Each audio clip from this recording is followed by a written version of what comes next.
Hello, welcome back to my channel. I am Amber from Amber's Books and More, and today I have my Contemporaryathon Wrap-Up, round 4. Let's just jump right in and get started.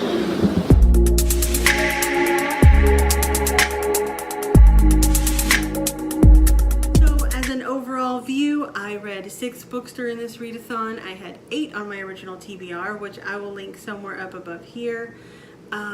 I'm actually really proud of myself. I didn't get to all the books I wanted to read, but reading 6 coming out of a massive reading slump, pretty good. So for this one, I'm going to go from least favorite to most favorite, and I'm going to let you know what I rated them, what I liked or didn't like about them, and what challenge they hit, because I did hit all 7 challenges even though I only read 6 books.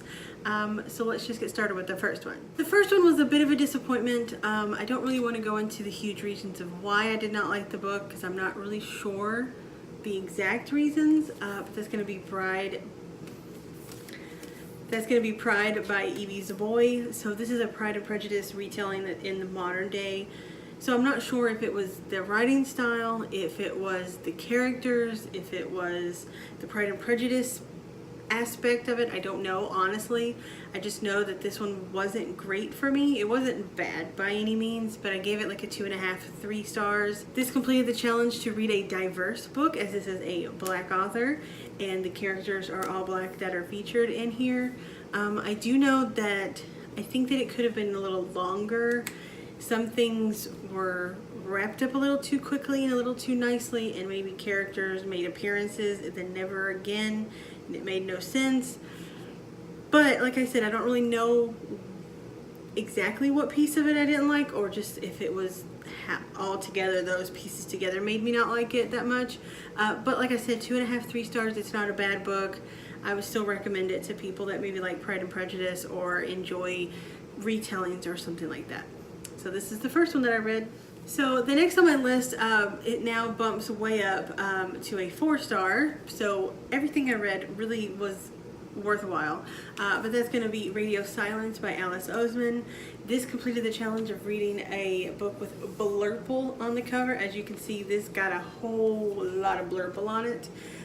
So this one, like I said in my TBR, is about a girl that kind of becomes friends with a guy that runs a podcast, and it's like her favorite podcast, but he's also kind of like a YouTuber podcast, and she does fan art, and it turns out to be somebody that she already knows in her life, and it's not a relationship story. They're just honestly friends, and it kind of has him grappling with his sexuality.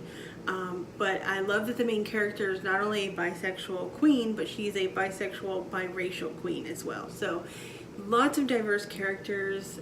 This one could have fit the diverse category. I didn't know that there were so many diverse characters in sexuality and in race, but this was fantastic. I loved it, and I gave this 4 stars. And like I said, blurple on the cover, and I highly recommend this to people that like books that feature podcast or like fan art, or those kind of things, because it was a really, really cute story. So the next one on the list was also a 4-star book, and that is Behind Her Eyes by Sarah Pinburrough. So this is a thriller novel, and this meets the challenge of a picture on the spine. So it has a picture of her eye from the front on the spine.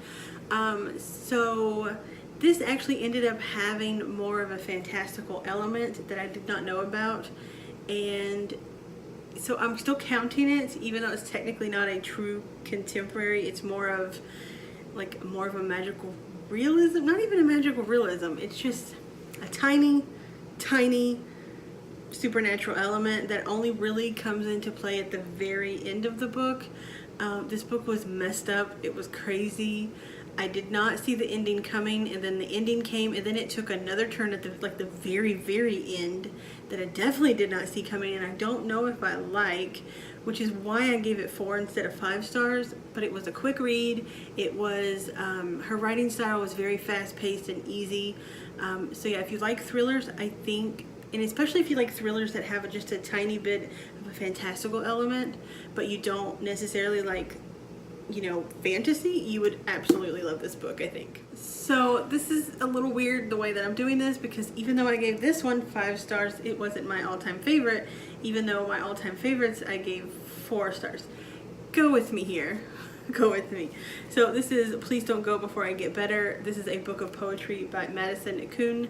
So this is a modern poetry collection where it has some pictures and doodles and things in here. It didn't have a lot of doodles, and it wasn't as modern poetry as I expected it to be. It actually had a lot of what you could consider more like journal entries that were really good. I enjoyed this all the way through. For a poetry collection, it was 5 stars.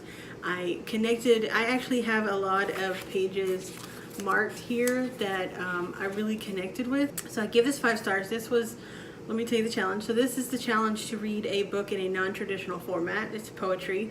And so while this is 5 stars, it still doesn't top my favorite ones, even though they have a lower star rating. Just go with me. So my second to last favorite is actually more of a tie because they're 2 completely different kinds of books. But I really enjoyed this book. It's All the Ugly and Wonderful Things by Brynn Greenwood. This book is all kinds of fucked up, okay? I mean, all kinds of fucked up. So this is meeting 2 challenges. It's meeting the dark, taboo, hard-hitting contemporary, and it's also meeting a book that I meant to read in 2018 because Julie from Pages and Pens actually convinced me to pick this up. I had it on my BFF Picks My TBR back in October, and I wasn't able to get to it, so this is definitely one that I needed to get to this year.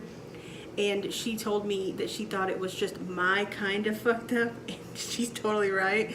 So this is a story about a little girl that gets into a relationship with a much, much older man. And at the time that it starts, she's only like 8 years old, and it's not sexual at that point. It's more like he's kind of almost like a big brother figure and is trying to help her out and help keep her house clean because her mom is just all kinds of messed up and can't get out of bed. I mean, it's anyway, but then it eventually grows into more of a sexual relationship when she's around 13, I believe, or 14, 15, I don't know, really young, way too young to be in an involved relationship with a man that's in his 20s at the time. I believe he's around 26 when the sexual relationship starts. And I gave this 4 stars because I went back and read and watched Julie's review on this, and I agree with her that I don't like the fact that the only diverse character, which is a Native American, is kind of the villain.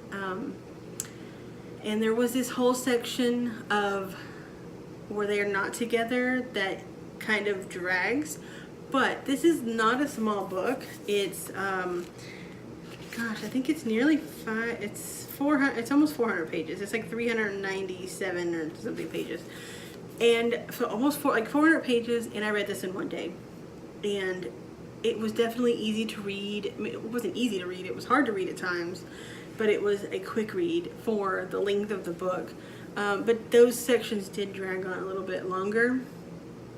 However, this little girl's life is just so horrible that you start to root for this relationship to happen, and then you just feel icky because whenever it would switch points of view to somebody, like for instance when she was 12 or 13, I can't remember when, like the timeline still is, I read it so fast, but I remember her only being like young, 10, 13, somewhere in that range, and she, he had told her that he loved her all the way, is what I love you all the way, but that we can't be together because you're so young. But she wanted to know that he really did mean it, so he bought her an engagement ring. And the point, like at this point I'm already rooting for them, and so when you see the point of view of the clerk that sells the ring and she realizes that that's not his daughter, that's a little girl he's buying an engagement ring for, it made you remember like, oh, this is not a good situation. So it's weird because I can't recommend this to everybody because it is you have to like a certain kind of fucked up book, but it was an interesting read. It's hard to explain, but I enjoyed it, as fucked up as that makes me sound. Okay, so the last book that I read, which was not the last book that I read, it was actually the first book that I read, ended up being my very favorite book. And this actually is the most recently acquired book that meets that challenge. And I bought it like 2 days before the readathon began on Julia Pages and Pens. Like, I asked her a couple books that she thought I would like, and it was Roomies by Christina Lauren. So this has everything I want in a sexy contemporary book, right? So it has like that fake relationship, let's get married so that you can get a green card thing going on. He's a musician, he's Irish, he can get it. You know what I'm saying? He can get it. This was so good. It was steamy, it was funny, it was heart-wrenching, it was beautiful. I gave it 5 stars. I absolutely love this book. 100% of all time. Now, I loved Christina Lauren's Josh and Hazel's Guide to Not Dating. I think I like Roomies even more than that. And I really liked this one because Josh in this can get it. But let me tell you what, Calvin can really get it, you know, and he's Irish. Oh my God, he's Irish.